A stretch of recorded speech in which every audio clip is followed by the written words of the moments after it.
Bien, hermanos, que el Señor les bendiga en esta hora.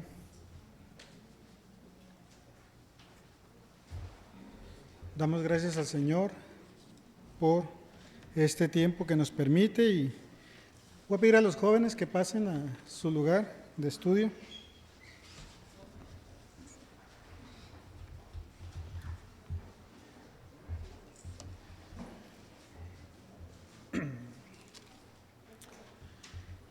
Bien, pues vamos a seguir esta mañana con el tema que estamos estudiando, esta serie que está en Mateo capítulo 10, versículo 16 al 23.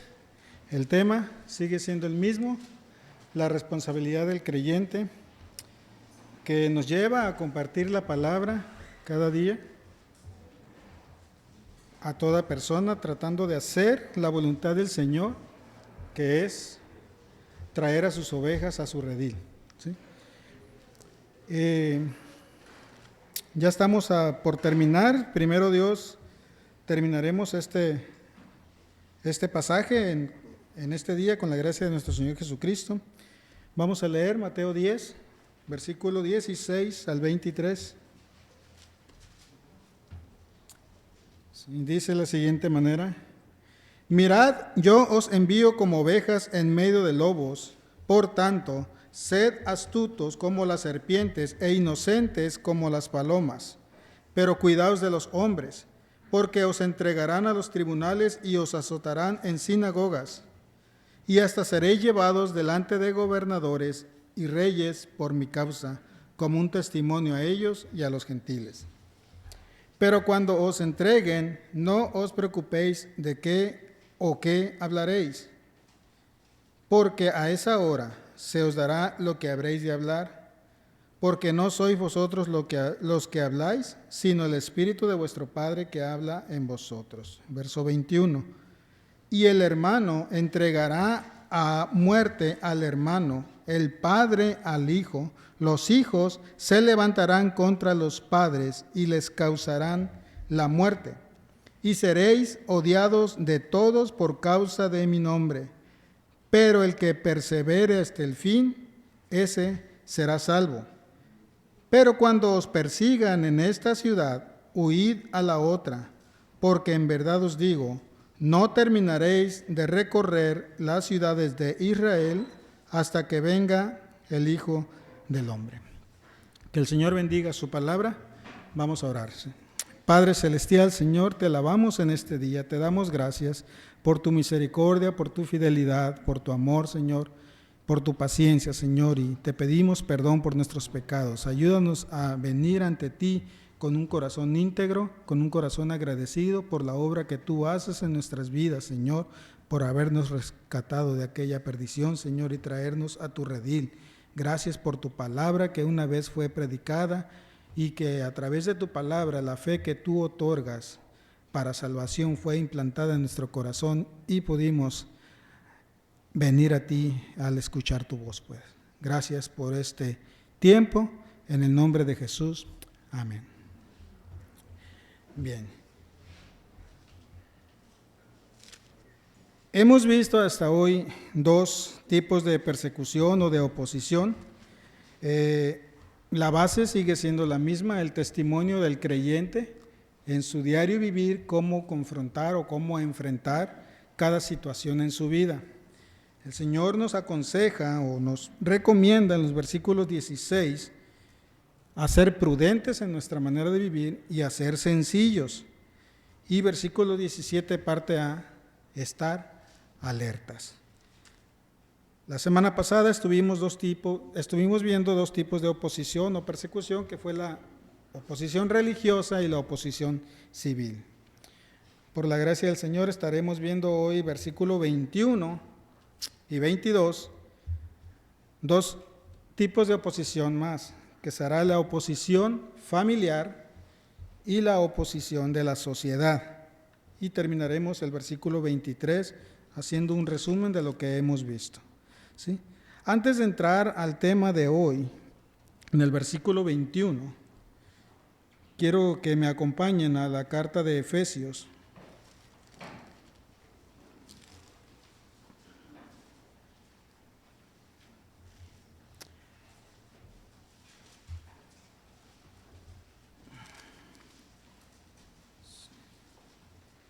Voy a tocar unos pasajes de aquí de Efesios, del capítulo 4, capítulo 5 y capítulo 6. Sí, en el capítulo 4 dice el versículo 3, esforzándoos por preservar la unidad del Espíritu en el vínculo de la paz. ¿Sí? Versículo 5 dice, un solo Señor, una sola fe, un solo bautismo, un solo Dios y Padre de todos, que está sobre todos, por todos y en todos. Si siempre en nuestro diario vivir, a través de la iglesia, a través del tiempo de oración, reunión de varones y femenil, se ha exhortado a la congregación a la unidad, a estar unidos, a preservar, como dice aquí el apóstol, la unidad del Espíritu en un vínculo de paz. Unidos, como dice versículo 5, en un mismo Señor, en una misma fe, en un solo bautismo, en un solo Dios y Padre de todos, que está sobre todos, por todos y en todos. Ese es el llamado al creyente a estar unido. La pregunta es, ¿qué está haciendo el creyente para hacer esa función, para estar unido? Porque no nada más es estar orando y orando por unidad, si no estamos haciendo nosotros nuestra parte. Estamos viendo el tema de la responsabilidad del creyente, ¿sí? Y una de las responsabilidades del creyente, y vamos a entrar un poquito con los varones, es estar al pendiente de su familia, estar al pendiente de sus hijos, estar al pendiente de su esposa.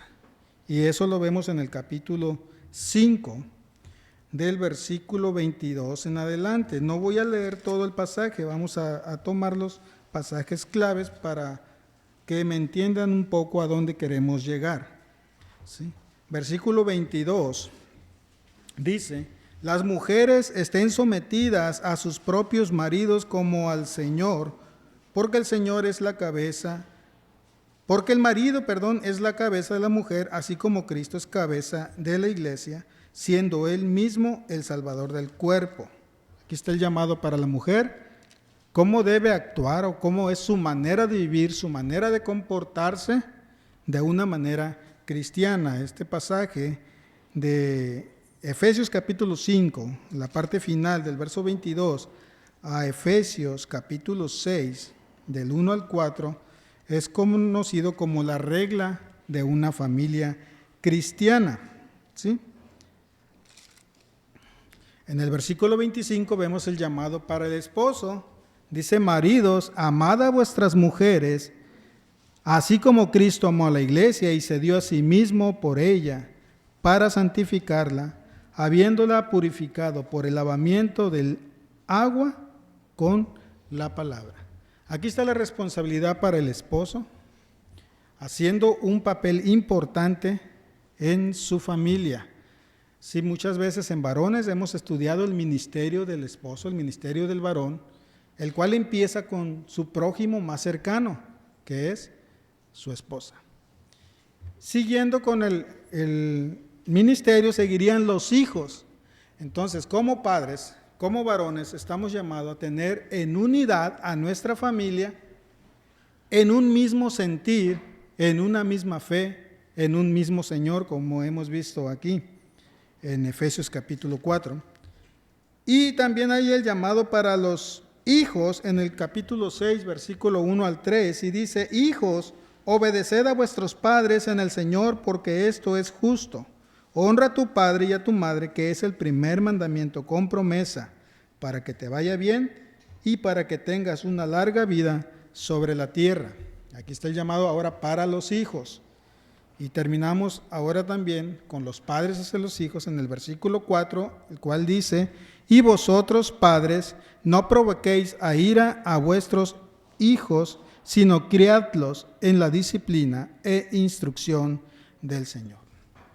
Como padres, estamos llamados a no solo santificar a nuestra esposa, sino también a nuestros hijos. Estar al pendiente de lo que el Señor nos está aconsejando en Mateo capítulo 10, versículo 17, cuando dice en la parte A, pero cuidaos de los hombres. Es una manera de estar alerta a lo que está sucediendo en nuestra familia y lo que rodea a nuestra familia con respecto al Evangelio. Somos llamados cada día a estar hablando a nuestra esposa, estar hablando a nuestros hijos con la palabra, instruyéndoles, como dice Timoteo, enseñándoles, exhortándoles y amonestándoles, preparándoles para una buena obra. Entonces, ese es el llamado del creyente. Es una regla familiar que debe estar implantada en nuestro corazón y ser transmitida a nuestra familia. El tema que estamos viendo hoy, versículo 21 de Mateo, vamos a ver lo que ocurre cuando no cumplimos en una área de estas, en nuestra familia. Dice el versículo 21, dice, y el hermano entregará a la muerte al hermano, el padre al hijo, y los hijos se levantarán contra los padres y les causarán la muerte. Lo que estamos viendo aquí es una oposición o persecución familiar, ¿sí? El momento de que uno empieza a instruir, como dice Timoteo, la carta de Timoteo, a enseñar, a exhortar a la familia, a nuestros hijos, a hacer lo que nos toca como padres responsables, vamos a encontrar áreas en las cuales va a haber oposición, y al entender la palabra oposición es una persecución, ¿sí? Cuando se habla de persecución no necesariamente tiene que ser algo que nos van correteando, nos quieren hacer daño, sino que una persecución, en este caso para el creyente, es todo aquello que se opone a la verdad. Usted empieza a hablar la verdad y va a encontrar personas que se le van a oponer, van a poner resistencia a querer recibir la palabra como debe ser. Sabemos el trasfondo, sabemos quién está sobre las personas, sobre el mundo en general, pero el llamado que el Señor hace aquí es: tú comparte la palabra, comparte el Evangelio. No dejes de instruir a tu familia, a tu esposa, a tus hijos, porque si no lo hacemos, el enemigo va a entrar, el enemigo va a hacer su trabajo y entonces va a presentar una oposición y una persecución hacia su persona. Sea quien sea el que va a compartir la palabra, si es el hijo a los padres aún no son creyentes, o si es el padre a los hijos cuando los hijos no son creyentes, va a encontrar la oposición, la resistencia que el enemigo implanta en las personas, porque el principal oponente de Dios es Satanás. Y eso lo vemos, vamos otra vez de inicio al libro de Génesis. Es el principal opositor que Dios tiene, ¿sí? Dios, cuando hizo el universo, cuando hizo el mundo, cuando hizo al hombre, a la mujer, al terminar el capítulo 1, dijo que todo era bueno, todo era perfecto. Pero encontramos más adelante un opositor, alguien que trata de destruir la obra de Dios, la obra que el Señor inició. El Evangelio siempre va a causar división en la familia, siempre va a estar al pendiente de destruir cada área que el Señor está haciendo.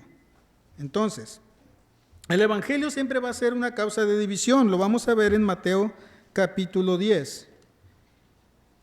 Este versículo 21, que habla de una oposición familiar, tiene una parte más adelante que el Señor amplía en los versículos 34 al 37, donde habla de que el que no ama padre, madre más que a mí, no es digno de mí. Empezando del verso 34, dice: no penséis que vine a traer paz a la tierra, no vine a traer paz, sino espada. Verso 35 dice: porque vine a poner al hombre contra su padre, a la hija contra su madre, y a la nuera contra su suegra. Y verso 36 dice: y los enemigos del hombre serán los de su misma casa. Ahí encontrará usted, al compartir el Evangelio, la primera oposición. Si nosotros vemos el capítulo 10 de Mateo de inicio, desde el versículo 1, cuando el Señor llama a este grupo de varones y los llama con una comisión o con una misión de compartir el Evangelio, no los manda a las naciones, los manda a su misma casa, que eso da la idea de que como creyentes responsables, al cumplir la palabra de Dios, somos llamados a evangelizar nuestra propia casa. Lo he dicho anteriormente, una familia fuerte va a ser iglesias fuertes.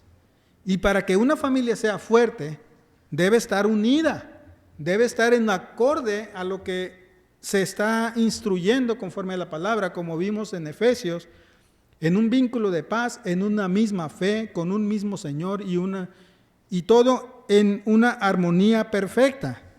Pero cuando hay oposición, el enemigo va a entrar en algún miembro de la familia y va a meter sus ideas y va a empezar la oposición y la persecución.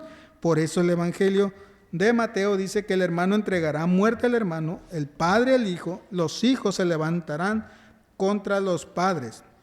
¿Sí? Y el verso 35 dice, porque los enemigos del hombre están en su propia casa. Pero esos enemigos podemos prevenir, no podemos evitar, pero sí podemos prevenir, haciendo lo que nos toca como padres, como familias responsables, como dice el versículo 17 en la parte A, cuidaos de los hombres, que eso es un llamado a estar alerta, a estar pendiente, a estar siempre actuando de una manera amplia, viendo los peligros que pueden existir. Como padres somos llamados a tener a nuestros hijos en sujeción, no darles libertad, no darles rienda suelta, porque el enemigo va a hacer su obra.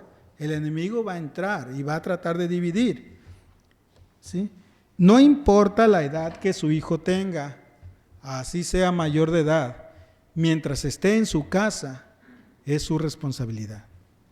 Y mientras esté en su casa, usted tiene que hacer su obra. No puede estar quieto, sentado, escuchando la palabra de Dios y dejar que el hijo se salga y esté fuera de este lugar, cuando debe estar sujetándolo, instruyéndolo, exhortando y animando a crecer en una misma fe. Porque el momento que nosotros le damos rienda suelta a nuestros hijos, Satanás está listo para hacer su obra en su familia. ¿Sí? Somos responsables del crecimiento espiritual de nuestra familia con el propósito de cumplir la comisión del Señor, de estar alerta ante las acechanzas de los lobos, ¿sí? De esos lobos que quieren destruir, usados por Satanás. ¿Sí?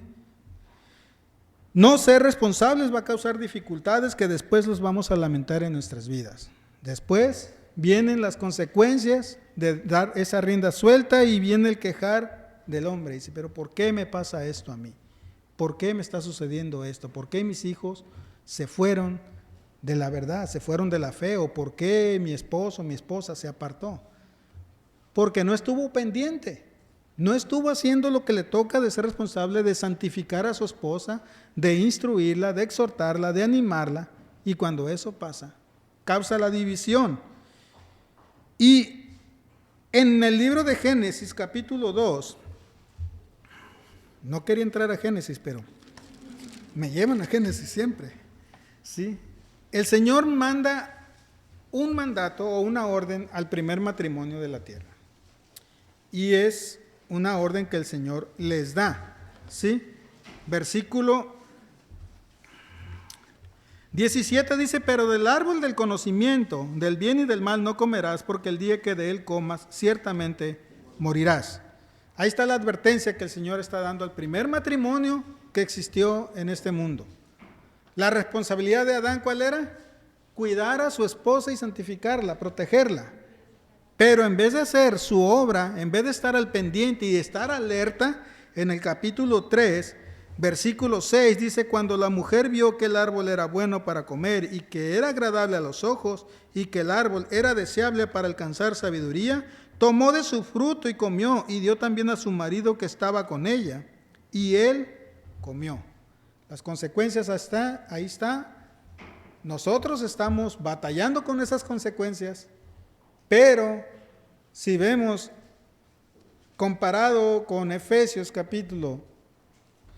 final del capítulo 5, el papel o el trabajo que Adán debió de haber hecho de cuidar a su esposa, de protegerla, de santificarla, no hizo lo que le toca, entró el pecado en sus vidas Y ahí las consecuencias. Nosotros sufrimos las mismas consecuencias. Estamos a la orden del día. Y esas mismas consecuencias abarcó no solo al primer matrimonio, que la consecuencia fue que trajo el pecado universal a su vida por no hacer lo que le toca, por no hacer su responsabilidad.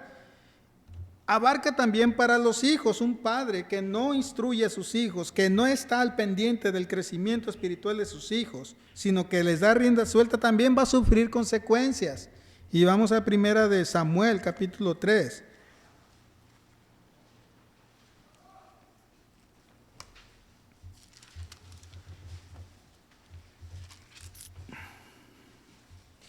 En estos pasajes de primera de Samuel 3, desde el capítulo 2,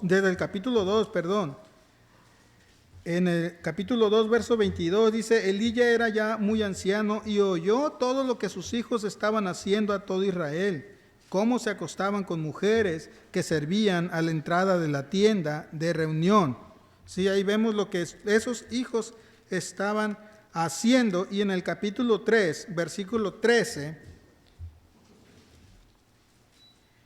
dice, versículo 12, ese día cumpliré contra Elí todo lo que he hablado sobre su casa desde el principio hasta el fin, porque le he hecho saber que estoy a punto de juzgar su casa para siempre, a causa de la iniquidad que él conocía, pues sus hijos trajeron sobre sí una maldición y él no los reprendió. Aquí vemos una vez más, Adán como esposo no cumple la responsabilidad y trae consecuencias universales. Elí, como padre, tampoco cumple su responsabilidad y también vemos consecuencias a causa de eso. Y el Señor le dice en el versículo 13 al final, porque Elí no los reprendió. Si nosotros damos rienda suelta a nuestros hijos, estamos expuestos, y no solo expuestos, sino seguros que vamos a pagar las consecuencias. Es una seguridad. Si haciendo lo que nos toca, siendo responsables en la instrucción de nuestra propia familia, hay consecuencias, ahora si pasamos por alto las advertencias del Señor, con más facilidad. Entonces no podemos llegar a un lamento de decir, ¿por qué a mí me está pasando eso? Siempre se nos exhorta, hermanos, vamos a orar por unidad de la iglesia, y vamos a orar por unidad de la iglesia, y en varones se exhorta, y en la tiempo de oración se exhorta, y estoy seguro que la femenil también exhorta. Vamos a orar por unidad. Y la pregunta es, ¿qué estás haciendo para cumplir esa unidad? ¿Estás haciendo lo que te toca hacer, lo responsable que el Señor llama? ¿Sí? Las causas de una división familiar, de conflictos familiares, son varias, y voy a tratar dos en este día: la envidia y el odio como dificultades, y lo vamos a ver en Génesis capítulo 4, versículo 1, un pasaje ya muy conocido. Veamos el primer conflicto familiar entre dos hermanos también en Génesis, Caín y Abel, una historia ya muy conocida. Dice, y el hombre conoció a Eva, su mujer, y ella concibió y dio a luz a Caín. Después dio luz a su hermano Abel en el versículo 2. ¿Sí? Y el versículo 5 dice, pero a Caín y su ofrenda no miró con agrado, y Caín se enojó mucho y su semblante se demudó. Entonces el Señor dijo a Caín, ¿por qué estás enojado? ¿Por qué se ha demudado tu semblante? Verso 7, si haces bien, dice, ¿no serás aceptado? Y si no haces bien, el pecado yace a la puerta y te codicia, pero tú debes dominarlo. Ahí está, otra vez, el Señor llamando a un conflicto familiar a hacer lo que les toca, a ser responsable, dice el versículo 7. Si tú haces bien, ¿no serás aceptado? O sea, haciéndolo bien es lógico, somos aceptados por Dios si hacemos lo que nos toca, si somos responsables. Pero si no somos responsables, vamos a sufrir las consecuencias, y es lo que el Señor le está diciendo en el versículo 7, si no haces el bien, el pecado está acechando. El pecado está a la puerta de ti para destruir. Entonces, cuando el Señor aquí le dice a Caín, dice, pero tú debes dominarlo. La idea es, tú debes de mortificar el pecado en tu vida. Debes darle muerte para que seas santificado. ¿Sí? Lo mismo vemos en José cuando sus hermanos lo quieren, lo venden, pero antes de venderlo, la idea era matarlo. La idea de ellos era destruirle. Y vemos también lo que había en su corazón. En el versículo 4 del capítulo 37 de Génesis dice, vieron sus hermanos que su padre lo amaba más que a todos sus hermanos, por eso lo odiaban y no podían hablarle amistosamente. Versículo 11 dice, y sus hermanos le tenían envidia, pero su padre reflexionaba sobre lo dicho. Y en el versículo 18 dice, cuando ellos le vieron de lejos y antes que se le acercara, tramaron contra él para matarlo. Aquí vemos las consecuencias que acarrea el no ser responsables. Provocar que entre la misma familia tengan odio, la misma familia tengan envidias y provocar el deseo de matar. Y esta misma relación familiar lo vemos en el Señor Jesucristo. El Señor Jesucristo también vivió un conflicto familiar de esa naturaleza. Y vamos a ver un pasaje en el libro de Marcos, capítulo 3, verso 21. ¿Sí? En Juan capítulo 7, 5 dice que sus hermanos no creían en él. Pero Marcos 3, 21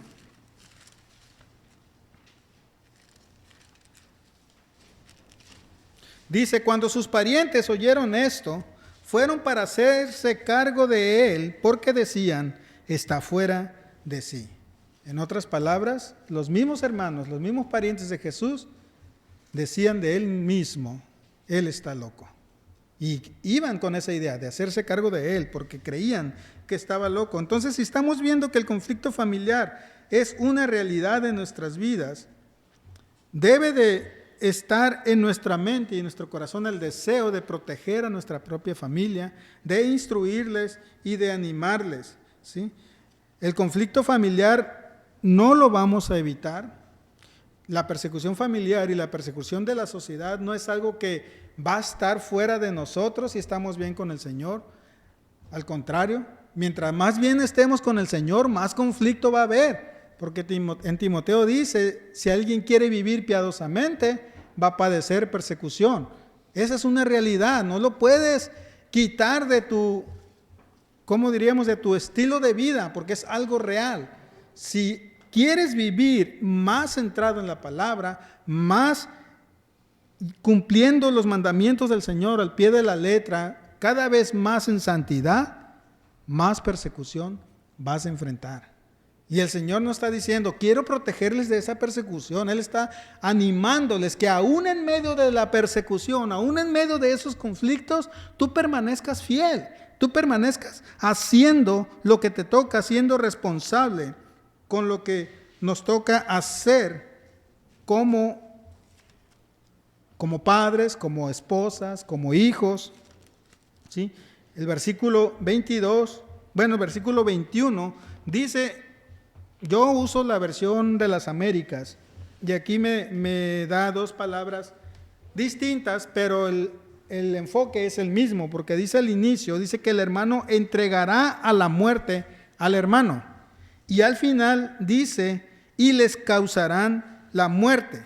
¿Sí? La idea con esto es que la actitud de tu corazón contra tu propia familia es la misma.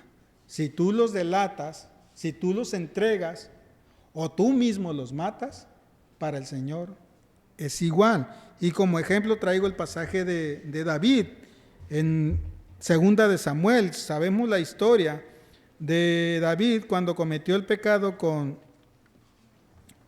Betsabé, como David, al estar hablando a su ejército en el capítulo 11, versículo 15, dice, en la carta había escrito, poned a Urías al frente de la batalla más reñida y retirados de él, para que sea herido y muera. ¿Sí? Y en el capítulo 12, cuando es confrontado por el Señor usando al profeta Natán, le dice en el versículo 9, dice, porque has despreciado la palabra del Señor haciendo lo malo a sus ojos. Has matado a espada a Urías hitita y has tomado a su mujer para que sea tu mujer y lo has matado con la espada de los hijos de Amón. Esa es la idea que el Señor trata de influir aquí en el capítulo 10 de Mateo, cuando dice, el hermano entregará a la muerte al hermano, el padre al hijo, y los hijos se levantarán contra los padres, y al final dice, y les causarán la muerte. El propósito en su corazón es el mismo, ¿sí? Para Dios, juzga lo que hay en tu corazón, porque eso te lleva a tener actitudes adversas a lo que Dios quiere, ¿sí? Hacer que muera o matar es lo mismo. La familia entregará a muerte. ¿Qué quiere decir con esto? Que entre la misma familia llegará el límite de la oposición, que la misma familia te va a delatar. La misma familia va a decir, aquí yo tengo un cristiano. Esa persecución inició en el libro de Hechos, en los primeros capítulos, y la misma familia delataba, los mismos vecinos delataban. Ellos entregaban a muerte o causaban la muerte en los creyentes, y la idea es esa. Gracias al Señor que aquí no llegamos a ese límite, no tenemos que preocuparnos todavía de ese tipo de persecución, pero si el Señor está advirtiendo es porque va a llegar un día en el cual tenemos que estar alerta, ¿sí? Cuidando a nuestra familia, protegiendo a nuestros hijos y a nuestra esposa, previniéndoles de falsas enseñanzas y falsas doctrinas, porque el momento que algo errado entre en sus vidas, va a haber oposición aún en la misma familia, aún en nuestros propios hijos. Debemos estar alertas, debemos estar siempre previniendo todo lo que rodea a nuestra casa. Por Mateo 10:36 dice que los enemigos del hombre serán los de su propia casa. Sí, verso 32 dice, seréis odiados por todos por causa de mi nombre. Aquí, en el verso 21 está tratando de manera familiar, en la relación de la familia. Y verso 22 dice, y seréis odiados por todos. Eso ya abarca la sociedad, el lugar donde tú habitas, la colonia donde tú estás, ejido, rancho, lo que sea, la misma ciudad, la sociedad te va a atacar. ¿Por qué? Porque la oposición viene hacia la verdad. Recuerden, el principal opositor que Dios tiene es Satanás. Y si Dios tiene a su pueblo protegido, Satanás quiere destruir, quiere dividir y quiere matar. Esa es la misión de él, ¿sí? Jesús es la causa del odio, por eso dice el versículo 22, que seréis odiados por todos por causa de mi nombre. Y vamos a ver el Evangelio de Juan, capítulo 15, verso 18. Dice, si el mundo os odia, sabéis que me ha odiado a mí antes que a vosotros. 19 dice, si fueras del mundo, el mundo amaría lo suyo. Pero como no sois del mundo, sino que yo os escogí de entre el mundo, por eso el mundo os odia. Y verso 25 dice, pero han hecho esto para que se cumpla la palabra que está escrita en su ley. Me odiaron sin causa. ¿Sí? La causa del odio no es personal hacia nosotros, sino que es a Cristo. Y si Cristo está en nosotros, en nuestras vidas, se va a ver reflejada en nuestro diario vivir, en nuestra manera de comportarnos. Y eso es lo que la gente va a odiar. ¿Cómo es que somos diferentes? ¿Sí? Juan 3:13, 1 de Juan 3:13 dice, hermanos, no te maravilles si el mundo te odia. Debemos de estar preparados a ese odio, ¿sí? No es algo que se evita, no es algo que lo podemos quitar, sino que va a venir a nuestras propias vidas. Evangelio de San Juan, capítulo 16, verso 33, dice, estas cosas os he hablado para que en mí tengas paz. En el mundo, dice, tendréis aflicción, tribulación, pero confiad, yo he vencido al mundo. Si usted quiere vivir piadosamente, debe estar dispuesto a padecer una persecución, una oposición. Lo natural, una vida natural para el creyente es ser odiado por la sociedad, ser aborrecido por la sociedad y ser hasta despreciado, no solo por el mensaje que compartimos, sino también por el estilo de vida que reflejamos. Primera de Pedro, capítulo 4, verso 4.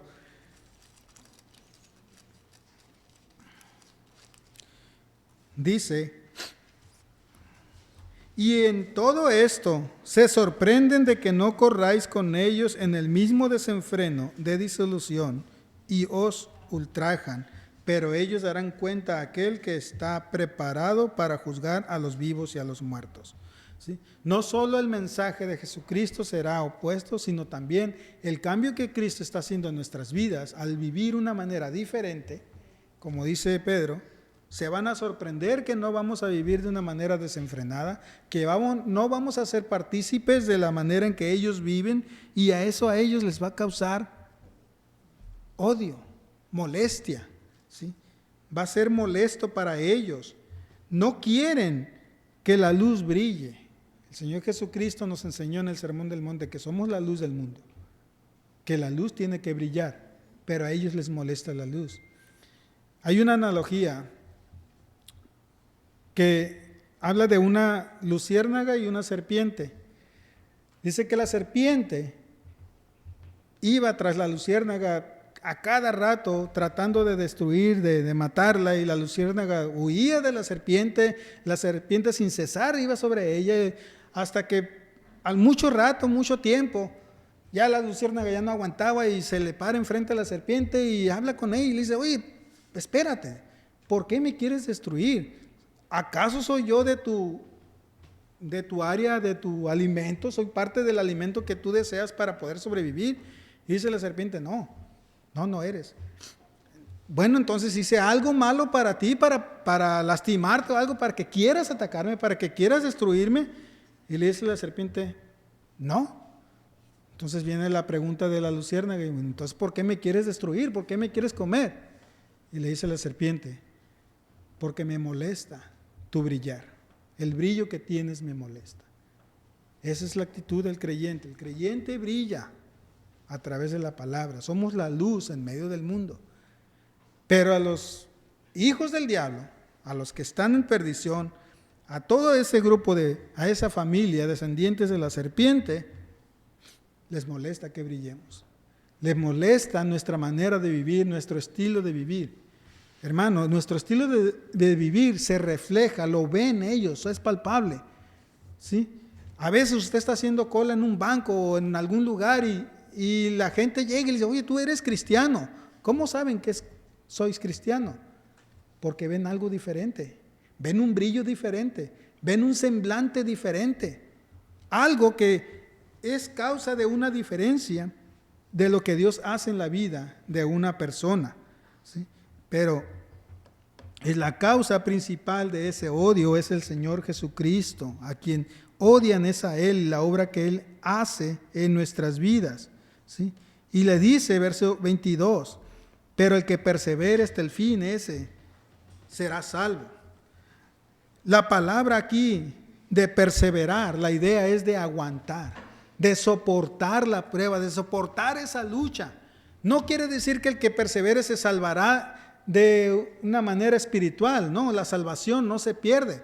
Eso no está en duda, eso no es el tema aquí. El tema aquí es de aguantar la lucha que se está presentando, aguantar y soportar esa prueba con todas nuestras fuerzas, y aún así, si está implícito que vamos a morir, gloria a Dios. ¿Sí? El Señor Jesús habla aquí en Mateo 10, más adelante, el versículo 28, dice: no temas a los que matan el cuerpo, pero no pueden matar el alma. Más bien teme a aquel que puede hacer perecer tanto el alma como el cuerpo en el infierno. ¿Sí? Perseverar es aguantar, soportar lo que estamos viviendo, aún dentro del ámbito familiar o aún ahí con los vecinos. ¿Sí? A veces es difícil aguantar a vecinos que ponen su música a todo volumen o que echan la basura para su patio y tenemos que soportar.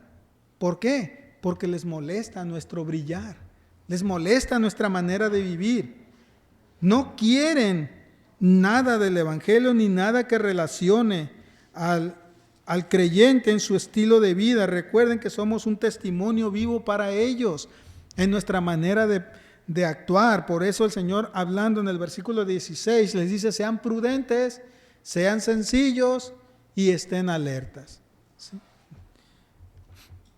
Jesús les dice: estas cosas les hablo para que en mí tengan paz. En el mundo tendréis aflicción, pero confiad, yo he vencido al mundo. Persevera. ¿Sí? ¿Hasta qué límite llegó la perseverancia del Señor Jesucristo? Hasta morir en la cruz. Hasta aún ahí aguantó todo lo que le hicieron, pero lo hizo por amor. ¿Sí? Lo hizo por amor. El perseverar nos va a llevar también a ser mártir. Recuerden que les he dicho anteriormente, no somos llamados a ser mártir, somos llamados a ser obreros, a compartir el Evangelio, a compartir la palabra.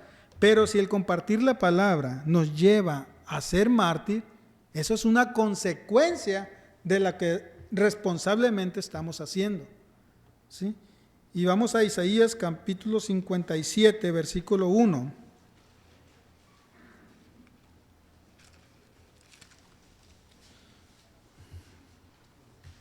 Y es una palabra de consuelo para usted, de aguantar la perseverancia, aguantar la lucha que tenemos, porque la única manera de librarnos de una lucha fuerte es a través de la muerte.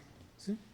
Dice 57, el justo perece y no hay quien se preocupe. Los hombres piadosos son arrebatados sin que nadie comprenda que ante el mal es arrebatado el justo. ¿Sí? Entonces, ¿hasta qué límite? ¿Cuál es el límite máximo para perseverar? ¿Hasta dónde tengo que perseverar? Hasta la muerte. El justo es arrebatado y nadie lo entiende, pero hasta ahí el Señor nos quiere llevar, porque lo que nosotros tenemos seguro es la vida eterna. Eso es lo que el creyente tiene seguro y es algo que siempre debe estar presente en nuestras vidas. El Señor no nos deja solos. El Señor está hablando, está animando a sus seguidores, sean perseverantes, cumplan la misión, cumplan el propósito para los cuales han sido llamados, y aún así encontrarán la muerte.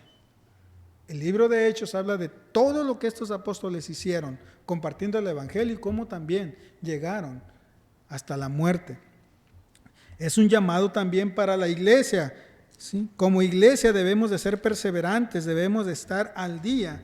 Y como ejemplo traigo el pasaje de Apocalipsis capítulo 2, versículo del 8 en adelante, cuando le habla a la iglesia de Esmirna. Pero vea lo que le dice en el versículo 10. ¿Sí? Dice: no temas lo que estás por sufrir. He aquí el diablo echará a algunos de vosotros en la cárcel para que seáis probados y tendréis tribulación por 10 días. Pero vean las palabras de aliento para la iglesia, y esto es para cada creyente también. Dice: sé fiel hasta la muerte y yo te daré la corona de vida. ¿Sí? Nuestro anhelo debe ser la corona de vida. Debemos de ser fiel hasta la muerte. La muerte es una consecuencia de ser perseverantes, de estar responsablemente actuando como el Señor quiere. Y pues si en ese proceder encontramos la muerte, debemos de ser agradecidos con el Señor y darle la honra y la gloria a Él por lo que Él está haciendo en nuestras vidas. Como le dice el verso 28 de Mateo 10, no debemos de temer a la gente, a la familia, a los vecinos, a las religiones y aún al gobierno mismo. ¿Sí? Nuestro temor debe ser reverente al que puede destruir, entonces sí, nuestra alma y nuestro cuerpo en el infierno. Pero si nuestra alma está segura en Cristo, no hay nada que temer. Por eso el Señor les dice que el que persevere hasta el fin será salvo. Salvo de ese momento de tribulación, entiéndame eso. No se trata de salvación espiritual, sino de ese momento de tribulación. El que aguante hasta el final podrá salvar su vida. Y el que Y si en ese aguantar está la muerte, pues gloria a Dios. Pero no es el tema de salvación. La salvación Dios la da por gracia a cada persona que Él quiere, y esa persona ya está segura. Y no hay nada que pueda impedir esa relación, no hay nada que pueda destruir esa salvación, porque no depende de nosotros. Si dependiera de nosotros, creo que nadie estaría aquí, no estaríamos aquí. Y terminamos ya con el versículo 23. Si nosotros vemos el versículo 16, el Señor está llamando a sus discípulos y los está enviando a dar testimonio de la palabra, del evangelio, del reino, de los cielos, y a la misma vez le está diciendo, no solo es con la palabra, también es con tu estilo de vida, al ser prudentes, al ser sencillos y al estar alertas. Les termina el versículo 23 de la misma manera, diciéndoles, sean prudentes. ¿Por qué? Porque dice verso 23, pero cuando os persigan en esta ciudad, huid a la otra. ¿Sí? No es el llamamiento a ser mártir, ni voluntariamente decir yo quiero ser mártir, sino que el Señor aún aquí les está diciendo, sabes que si tu vida peligra en un lugar, sal de ahí. No te quedes de una manera infértil en un lugar, compartiendo la palabra por meses o por años y no ver fruto. Hermano, sal de ahí. No es ahí donde tienes que estar. El Señor a lo mejor te tiene otro lugar mejor preparado donde sí pueda dar fruto la palabra. No es el llamado a quedarnos en un lugar sin fruto, ¿sí? Por eso dice, si te persiguen en una ciudad, huye a otra ciudad. Y eso es una señal de paciencia de parte del Señor. En el libro de Lucas, capítulo 13, cuando el Señor quiere hablar de paciencia, usa esta parábola. Capítulo 13, versículos 6 al 9 de Lucas, y dice de la siguiente manera, y le dijo esta parábola, cierto hombre tenía una higuera plantada en su viña, y fue a buscar fruto de ella y no la halló. Y dijo al viñador, mira, hace 3 años que vengo a buscar fruto en esta higuera, y no la encuentro. Córtala, ¿por qué ha de cansar la tierra? Él entonces respondiendo le dijo, Señor, déjala que este año todavía, hasta que yo cabe alrededor de ella y le eche abono. Y si da fruto el año que viene, bien, y si no, córtala.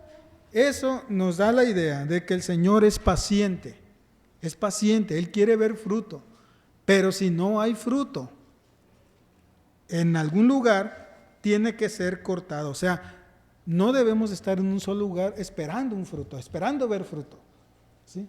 No seamos intensos en eso, sino si vemos que en un lugar no fluye la palabra, no es recibida como debe de ser, como Dios quiere que se reciba, sal de ahí, busca otro lugar. Él mismo les habló en el capítulo 10 de Mateo, en el versículo 14, dice, y cualquiera que os reciba y cualquiera que no os reciba, ni oiga vuestras palabras al salir de esta casa o de esa ciudad, sacudid el polvo de vuestros pies. Y es la idea. Sal de esa ciudad, no perseveres ahí, ¿sí?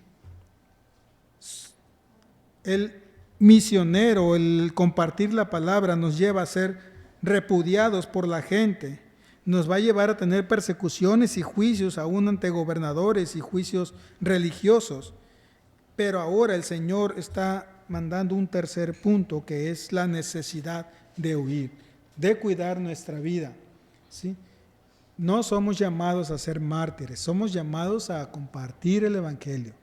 El ser mártir compartiendo el Evangelio y dando fruto es positivo, pero el ser mártir sin que el Evangelio fluya, sin que el Evangelio dé fruto, pues estuvo compartiendo inútilmente. Fue una tierra infértil y somos llamados a salir de ahí, a preservar nuestra vida, porque el propósito del Señor es que el Evangelio sea compartido. Y si nosotros perecemos y no hay fruto, pues el Evangelio se detuvo ahí, ¿sí? Somos llamados a compartir la palabra. Los apóstoles practicaron este consejo del Señor de huir de una ciudad a otra, y vamos a ver a Pedro en el capítulo 12, verso 17.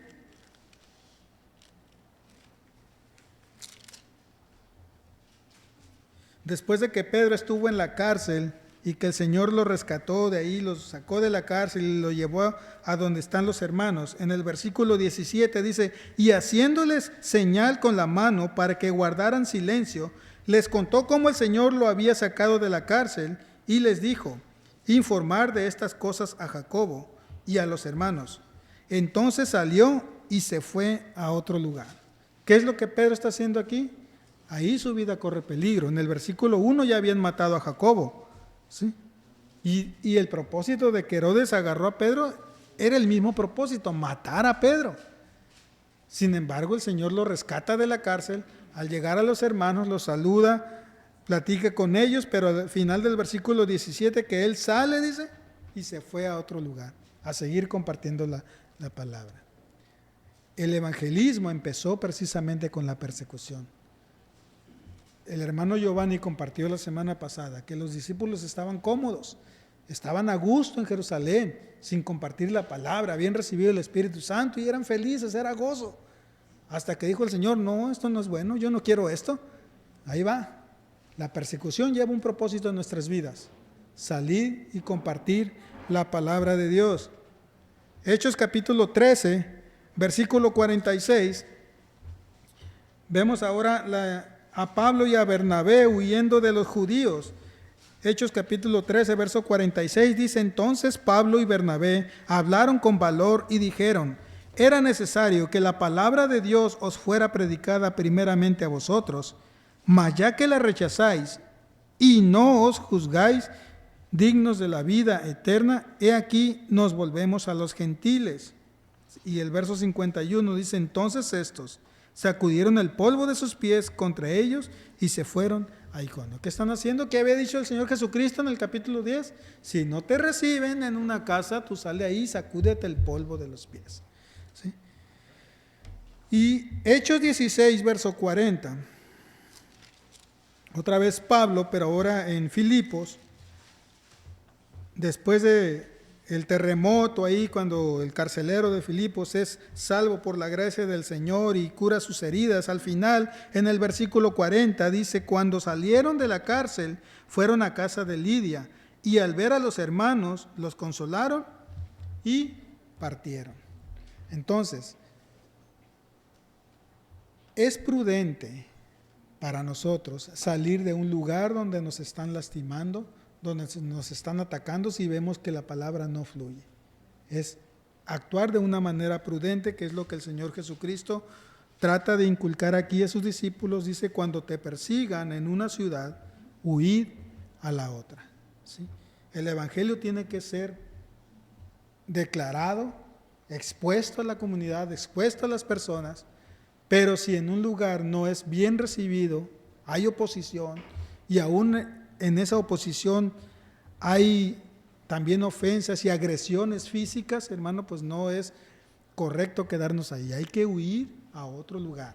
¿Sí? El Señor siempre tiene preparado otro lugar para que el Evangelio sea expuesto. Y terminamos al final de este versículo 23 y dice, porque en verdad os digo, no terminaréis de recorrer las ciudades de Israel antes que venga el Hijo del Hombre. El Evangelio es la responsabilidad de cada creyente de compartir el resto de nuestras vidas hasta que el Señor Jesucristo venga en su segunda venida. ¿Sí? Mateo nos habla mucho de la segunda venida del Señor Jesucristo. Cristo habló de ese tema, de que estemos pacientes esperando esa gloriosa venida del Señor, donde le veremos sentado en su trono de gloria, Mateo 19, 28, en una venida que será visible para todos como un rayo. Cuando hay lluvia y hay tormenta, vemos el rayo. Así será la venida del Señor, todo ojo le verá, dice Mateo 24, 27, y en el versículo 30 dice que se manifestará de una manera poderosa y majestuosa a las naciones.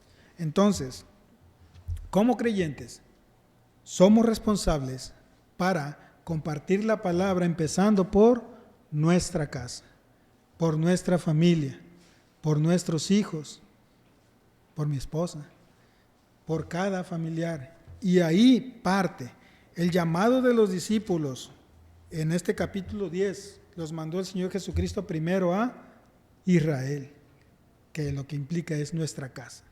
Ya en el capítulo 28 de Mateo, el Señor da una confianza y una seguridad y les dice: yo voy a estar con ustedes hasta el fin del mundo. Y si empezamos el capítulo 1 de Hechos y 2, ya los manda entonces así a todas las naciones. Pero empecemos por nuestra casa, compartiendo la palabra, siendo responsables en lo que nos toca, ¿sí? Santificando a nuestra esposa, evangelizando a nuestros hijos, exhortándolos a crecer en esa área, ¿sí? Y voy a terminar con un pasaje en 2 de Corintios, capítulo 4, versículo 16.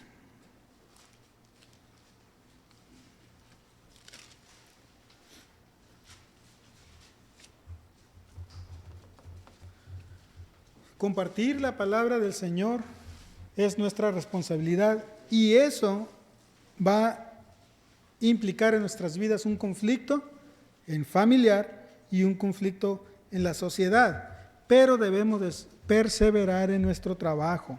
Si en medio de pruebas la promesa del Señor está vigente en nuestras vidas, en Mateo 28:20, que dice: yo estoy con vosotros todos los días hasta el fin del mundo. En medio de esas dificultades el Señor nos llama y nos invita a perseverar en nuestro compromiso, en nuestra responsabilidad, ¿sí?